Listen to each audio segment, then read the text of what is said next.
বিদ্যুতের অভাবে বন্ধ কারখানার কাজ, বেকার বসে আছেন শ্রমিক। জমিতে সেচ দিতে না পেরে কৃষকের মাথায় হাত। দেশের বিভিন্ন জেলা ও গ্রামেগঞ্জে বিদ্যুৎ বিভ্রাটে অতিষ্ঠ জনজীবন।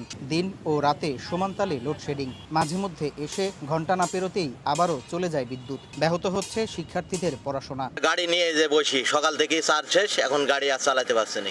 24 ঘন্টার ভেতরে সর্বমোট মনে হয় 4 ঘন্টা থাকে কারেন্ট। রাত্রে 5 মিনিটে আসে, দেখা যাচ্ছে চলে গেল, আর দেখা যাচ্ছে আর খোঁজই নেই সারা রাতের মধ্যে। সারা বাংলাদেশেই এই চাহিদার অনুযায়ী বিদ্যুৎ পাচ্ছে।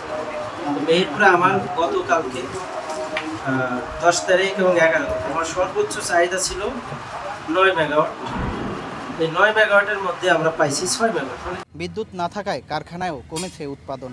এই অবস্থায় অলস সময় কাটছে শ্রমিকদের। একটা জমিতে পানি দেওয়ার পরে অর্ধেক জমিতে হচ্ছে, অর্ধেক জমি হচ্ছে না, আবার 15-1 ঘন্টা পর আসছে, সে পানি শুকিয়ে যাচ্ছে। এইভাবে বিদ্যুৎ না থাকলে আবাদ হবে। আবার রাত্রে একটু ঘুমাতে পারছিনি, লেখাপড়া হচ্ছে না ছেলেপিলির। জ্বালানি সংকটে বিদ্যুৎ উৎপাদন কমে যাওয়ায় রাজধানী ঢাকাতেও বেড়েছে লোডশেডিং। বিশেষ করে বুধবার রাতভর বিদ্যুৎ বিভ্রাটের শিকার হন বিভিন্ন এলাকার বাসিন্দা। তীব্র গরমের মধ্যেই রাজধানীর মিরপুর, উত্তরা, আজিমপুর, মোহাম্মদপুর সহ বেশিরভাগ এলাকায় লোডশেডিংয়ে ভোগান্তিতে পড়েন সব বয়সী মানুষ। বাচ্চাদের তো পড়াশোনার সমস্যা, কারেন্ট না থাকলে। এই কারেন্ট না থাকার জন্য পানির সমস্যা হচ্ছে। বেশি সময় হচ্ছে বাসায় থাকা যায় না। যেমন মাঠের পাশে এসে বসে আছে, এখন কারেন্ট যেহেতু নাই। একে তো মশা, দ্বিতীয় হলো গরম।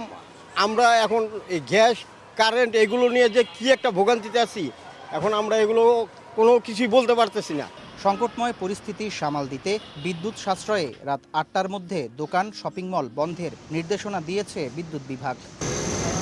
সামদানি প্রত্যয়, সময় সংবাদ, ঢাকা।